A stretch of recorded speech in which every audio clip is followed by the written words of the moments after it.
On these remaining approximately 15 slides of chapter 6, I would like to cover different types of loans. There will be some calculations, but nothing that we have not seen before in chapter 6. And I will go through the calculations, but on the exam, there will not be anything requiring math, so just sort of conceptual problems on these topics. So different loan types. It came up a few times throughout chapter 6 that when we deal with loans, when you borrow money, let's say to buy a house or to buy a car or something else, then the loan amount should be viewed as nothing but the present value of all future payments that you will be making back to your lender. And because all payments are identical, this is nothing but an annuity. So any loan is the present value of an annuity of loan payments. In general, we can classify loans into three different types. First, pure discount loans. This means that you borrow some amount of money today, and after a while, maybe after a year, you paid back, so the principal that you borrowed, you paid back to the lender with some interest on top of it, so at some interest rate. And there's nothing going on between the time you borrow and the time when you pay the money back. That's pure discount loans. The second type of loans is interest-only loans. That's when you do pay something in between. So you pay principal at the end. So the entire amount that you borrow now, you pay that full amount at the very end when the loan is due. And in between, you're also paying interest. So maybe it's a 3-year loan, then you'll be paying interest amount in dollars once a year, and the principal at the very end. The most common actually type of loans, at least consumer loans, are like car loans, home loans, that people like us will probably deal with at some point in our life, are known as amortized loans or amortizing loans. And this is kind of the most complicated type out of these three. That's when each time you make a payment back to the lender, you are paying interest amount and part of the principal. So the fact that you're paying principal regularly means that the amount that you owe to the lender goes down with each payment. So now let's see how each of these works. Pure discount loans. So again, you borrow money today, you pay it back in one payment, which includes the money that you borrowed plus the interest on top. So a single lump sum payment. And where is this type of loans common? It's common for government bonds, which is a way for the US government to borrow money, also known as treasury bills or T-bills.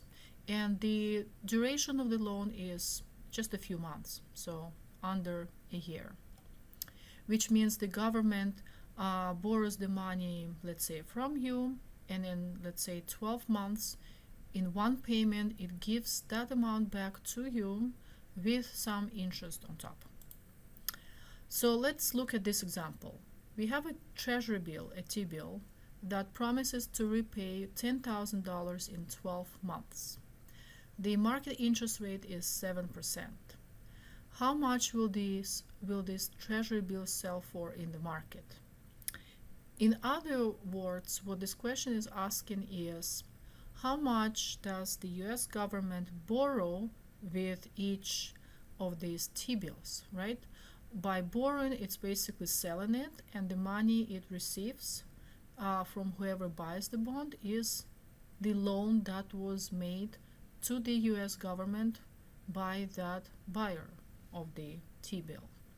So how much will the bill sell for in the market? $10,000 is in 12 months. It's in the future, so it's like what will be paid later, and we need to find how much is borrowed today. And remember, what's repaid is a single lump sum payment, which includes the amount that was borrowed, or in other words, how much the bill sold for today, plus the interest amount on top. So $10,000 is interest plus the how much was borrowed by the government. And the way we calculate it is really, really simple calculation. So it's in a way what we were doing in chapter 5, going back to chapter 5. You have future value of $10,000.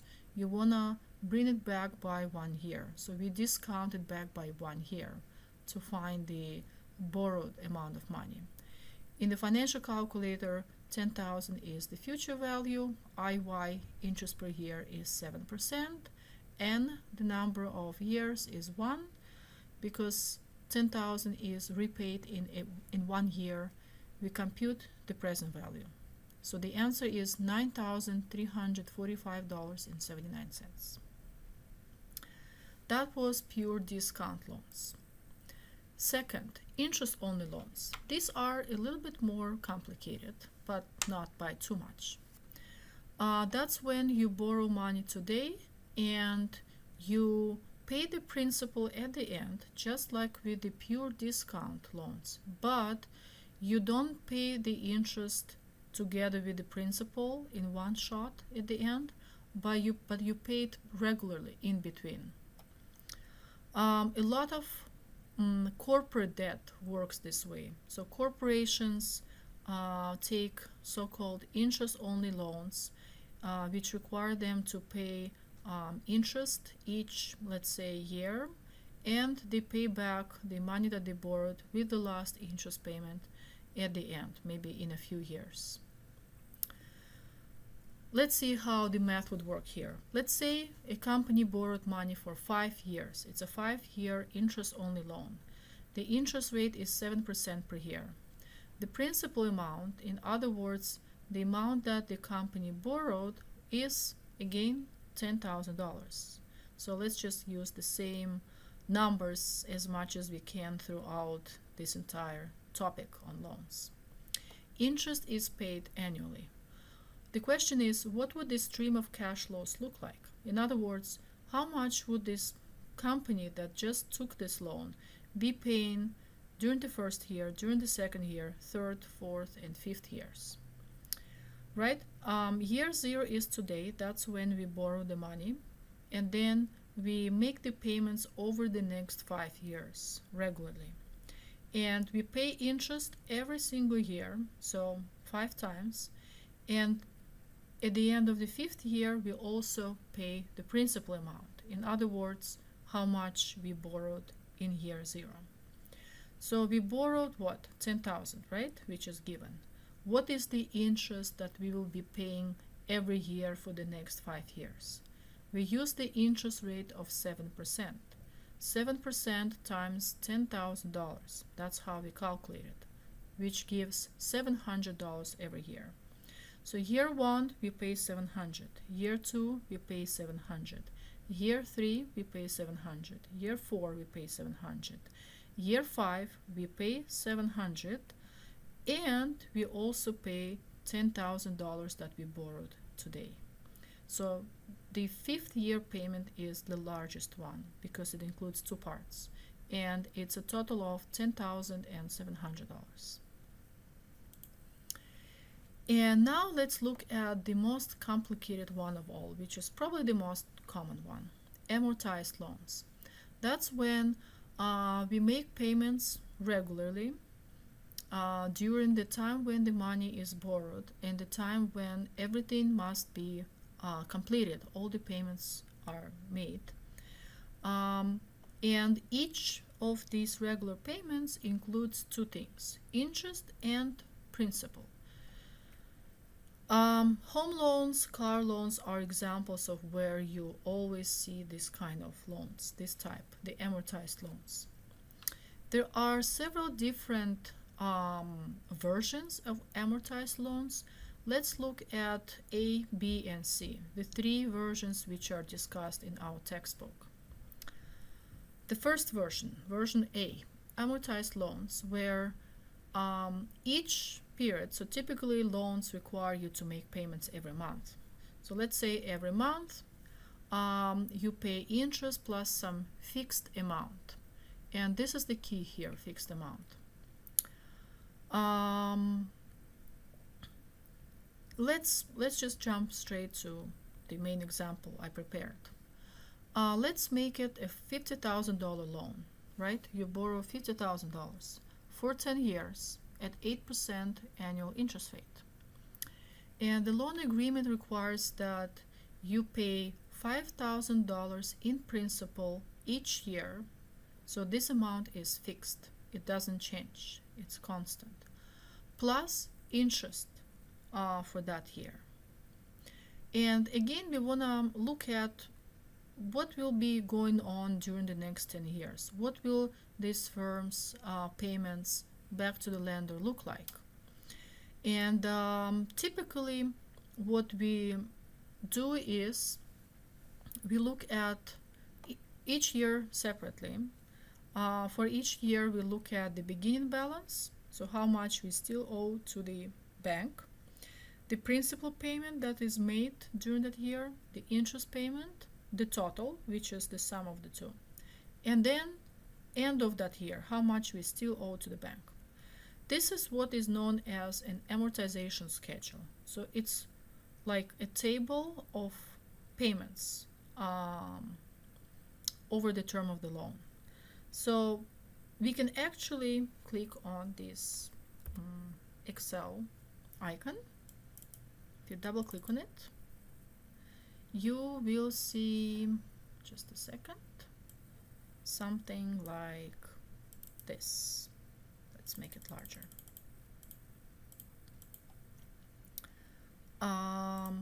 Okay, what's going on here?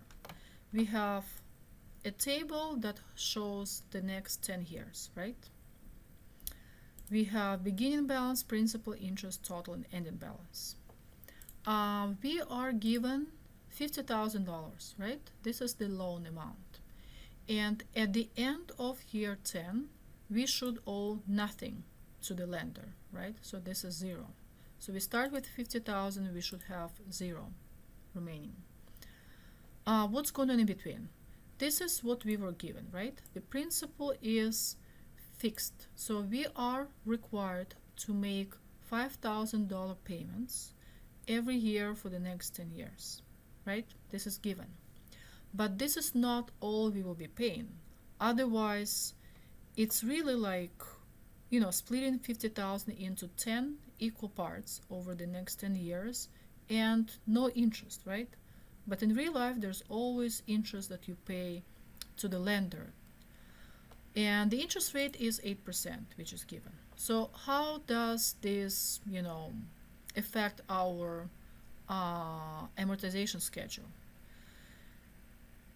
First, we can calculate the interest paid during year 1.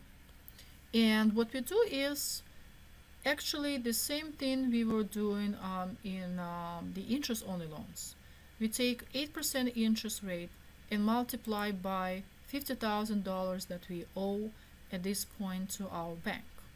So $50,000 times 8% interest rate gives $4,000. Okay?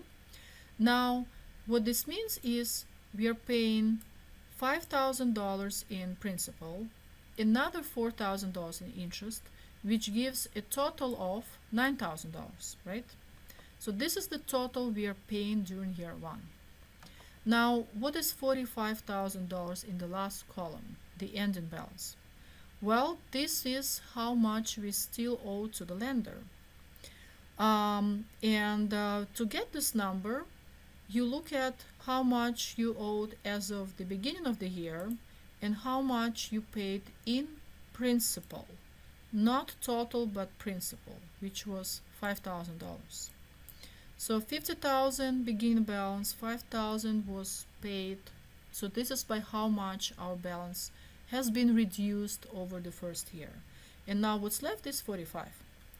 And you can actually notice that because we are reducing the principal by 5,000, our ending balance goes down by 5,000 every year, right? All the way down to zero at the very end. Now, what happens during years 2 through 10? Actually, the same thing.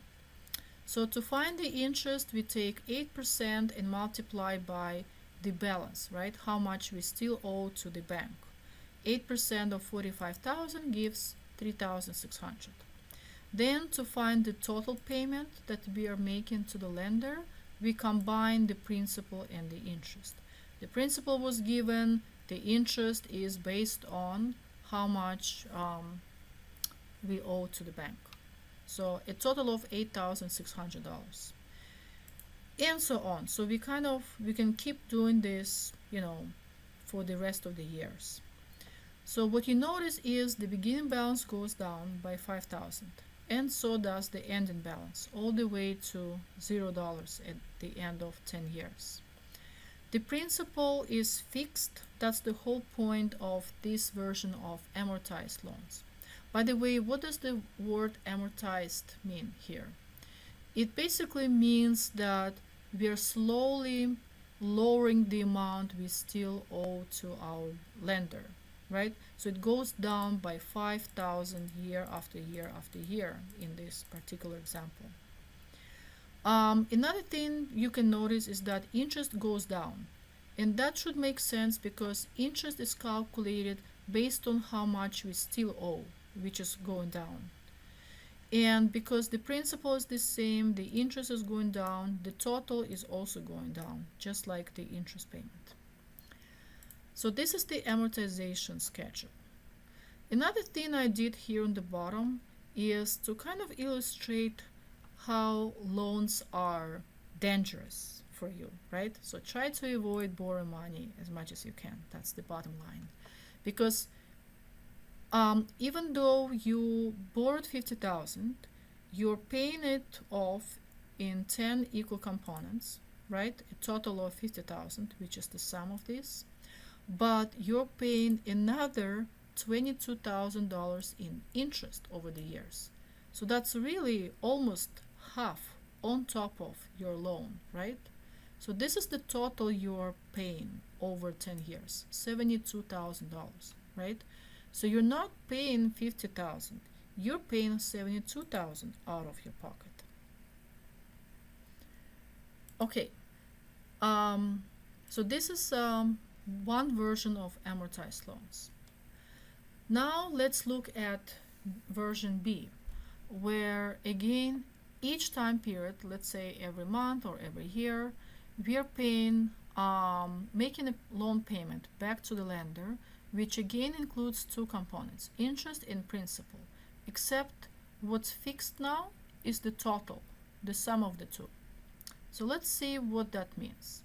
And I already mentioned that this is the way car loans and home loans and other, let's say, consumer loans from Home Depot, all sorts of consumer loans to purchase electronics and furniture and other things. That's how they work. Again, let's use the same information. You borrow 50,000, you need to pay it back over 10 years. The interest rate they charge you is 8% per year. We want to again see what the amortization schedule will look like. But here we are dealing with fixed annual payments. So let's click on this Excel icon. It will bring up a slightly different table, which is actually significantly more complicated. See how all numbers are kind of, there are cents and just all sorts of stuff going on, although the idea is similar. So the key here is that the total is the same. Every year you're paying the same total amount, which is still the sum of principal and interest. The total is the same, but the principal is very different each year, and interest is different too. So how do we find all this? 50,000 is how much we borrow now, right? Every year we are making the same payment. How do we find this number? How do we find that the total payment each year is $7,451.47? Well, let's use the help of the financial calculator. What is it that we need to be solving for? What is $50,000? Remember, any loan is the present value of an annuity. So let's start with that. $50,000, let's make it negative and save it as PV, present value. How many payments are we going to make? 10, right? It's a 10-year loan. 10, and then you press the N button, the number of payments. What is the interest rate that we are given? It's 8% per year. That's our IY. 8 IY. We enter 3 numbers which allow us to calculate the repeating dollar amount, the annuity payment each year, or the loan payment, right? So we are doing compute PMT, $7,451.47, just like in the column labeled total every year.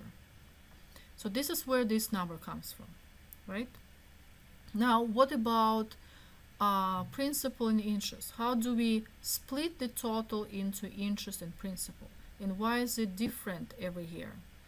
So let's start, in the sort of opposite order. Let's look at the interest first. Interest is always calculated the same way for any type of loan. How did we do it in the earlier Excel spreadsheet? We said interest in year 1 is nothing but 8% interest rate multiplied by the beginning balance in year 1, which is $4,000. Now we know the total, we know the interest part of the total, we can then calculate the principal part of the total. So total minus interest equals principal, right? And now that we know the principal, we can then calculate the ending balance. So we borrowed 50,000, we paid a lot of money during the first year, part of which was the principal amount, $3,451.47. So this is by how much we have lowered our like how much we still owe to the lender, right? So how much do we owe by the end of year 1? 50,000 minus the principal, which is $46,548.53. And the ending balance at the end of year 1 is the same thing as the beginning balance at the beginning of year 2. And then we can redo the whole thing all over again. We already know the total. Interest is 8% of the beginning balance in year 2, which gives $3,723.88. Total minus interest gives us the principal, which then allows us to calculate the again reduced ending balance for the end of year 2, and so on. So the total is the same for each year. The interest is going down because it's always calculated based on how much we still owe, which is slowly decreasing over time. Because the total is the same and the interest is going down, the principal part of the total payment is going up. But when you do the math, when you add up all the principal payments, you should get exactly the loan amount, $50,000. And once again, you may notice that over the 10 years, you're not going to pay just $50,000 in cash out of your pocket.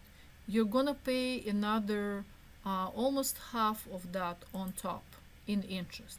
So you're going to end up spending close to $75,000 out of your pocket on a $50,000 loan. Okay, so that's how more common amortized loans work, such as car loans and home loans. Now let's compare the two versions, A and B. A was the principal part of the total payment was the same every year. Case B was the total, which is interest plus principal, was fixed. And the way we did the math was kind of in actually exactly the everything was done in the opposite order. In case A, we found the principal first, which was given, then interest, which is the balance times the interest rate, and then we added up 1 and 2 to get the total. Here in part B, we first figured out the total based on the financial calculator keys. So that was finding the payment in an ordinary annuity present value setting. Then we calculated the interest, then we subtracted the interest from the total to find the principal. So it was done in reversed order. Let's do another comparison of the two versions of amortized loans. Let's compare them by the beginning balance for each year. So year one, we start with $50,000 in both cases, right? That's the tallest column on the left on each graph. Then in version A, we were like climbing downstairs. It really looks like a staircase. We're going down. Each step has the same height, which was a $5,000 reduction in the loan balance every year, right? So it's like a straight line. Here in part B, in the second case we then looked at, it's kind of a strange staircase. Never, it's not something you see in real life. So what's going on here is it's like bent outwards, right? It's like a bent out curve, because we saw how in my Excel spreadsheet how when you do the math with the amortization schedule for each year, you'll realize that you're paying more and more and more in principal every year. So the principal is going up, right? The steps are getting higher and higher and higher, taller and taller and taller. And in both cases, you are paying less and less in interest with each year, because it's always based on how much you still owe, which is going down. We can also compare the two types of amortized loans by how much you're paying total every year, total annual payment. In the first case with fixed principal payments, the principal is fixed, and on top of that we add interest, which is going down over time, and so the total is also going down over time. In the second version we looked at with fixed total payments, like the name implies, the total is the same, it's flat. But within the total we can see how the interest is going down, which is actually just like in case A, but the principal is going up over time. And now let's look at case C. Amortized loans are known as partial amortization loans, also known as balloon loans or bullet loans. So there's a payment prior to amortization term, so prior to the time when the loan payments are due, like the last one when it should be made. So sometime before that point of time, you're making like a special payment, a balloon payment. Where do we see balloon payments? Actually, they're extremely common. Let's say you buy a house. Typically, people take a loan. Typical loan term is for 30 years. Maybe 15, but 30 years is more common. But nobody lives in a house for 30 years. People move, they find better jobs, right? So let's say people move after maybe 4 years. What happens then? They sell their house, right? Do they get to keep all the money? No. They give back to their bank whatever they still owe at that point of time. So they pay back the remaining balance. And only what's remaining is theirs to keep. So that last big payment, the entire remaining balance, is nothing but the balloon payment or the bullet payment. There are other cases when like balloon payment takes place, but let's not worry about those. So how does it work? So this kind of shows sort of on a timeline what's going on. So let's say you take a loan for 30 years. So maybe you bought a house, you took a loan for 30 years. And so you are supposed to make a fixed total payment every, let's say, every month, right? In real world, it's every month that you're making payments on a home loan. But you don't do that for 30 years. You basically prepay the loan at some point, much sooner. Let's say you sell your house and move away to a new house.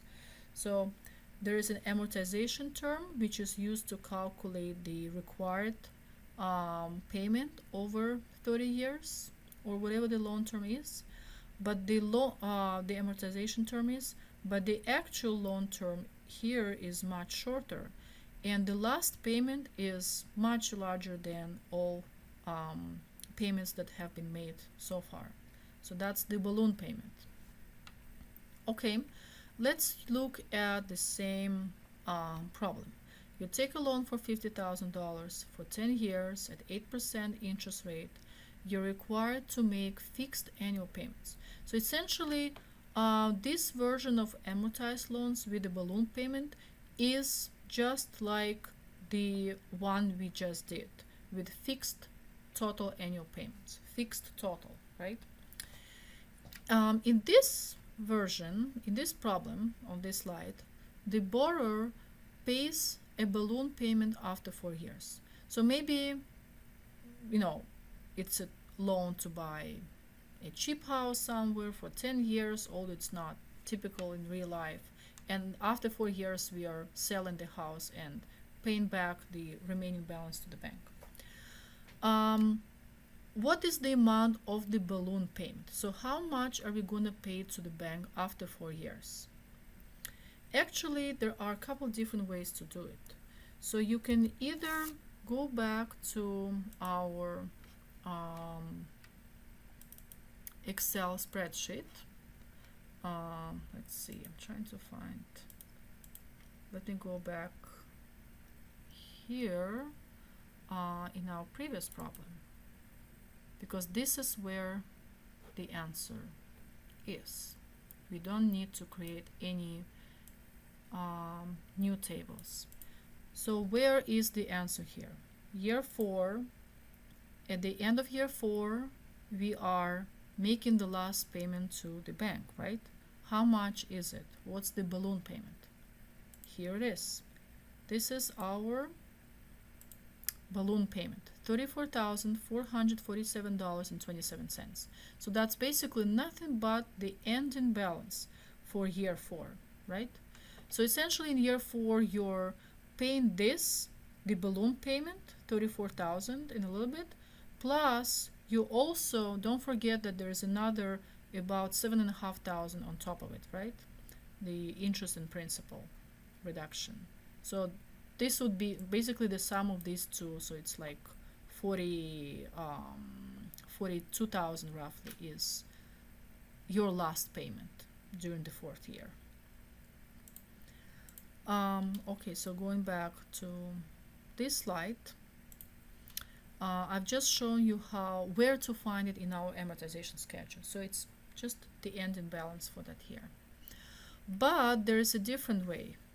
You can also say that, so let's say you don't have the amortization schedule. You don't have it built. How else could you find the balloon payment? The balloon payment basically reflects how much you still owe to your bank. And it also reflects what's still remaining. If you are prepaying the loan after 4 years and the loan is originally for 10, then there are 6 remaining payments. And we need to essentially add them up, but in the correct way. The way we do it in FRL 3000 class, in finance. We find their combined present value, right? So we basically discount all of them back to end of year 4 and then add up the 6 individual present values. How do we do this?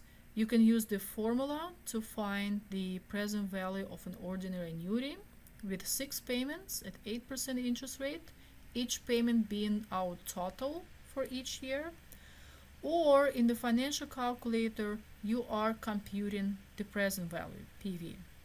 You're using the PMT payment of almost $7,500.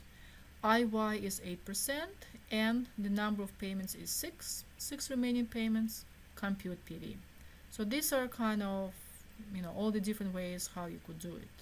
Look up amortization schedule if you have it in front of you already built, or use the formula to find annuity present value, or let the financial calculator do it for you. And here, let's just do it in the financial calculator. Let's clear everything, start all over again. Payment is $7,451.47. Let's make it negative. And the only reason we make it a negative number is so that when the calculator shows us the answer, it's shown without any negative signs. Okay, so we want to save it as payment, PMT, the repeating annuity amount. We have 6 of those future payments. We press 6N. 8% is the interest rate that we are paying to the lender, 8 IY, and we are computing the present value, $34,447.25. So I guess here it's a little bit rounded. That's why I'm 2 cents off, but it's otherwise done correctly. Okay, so we looked at, the different loan types, and this is the end of chapter 6.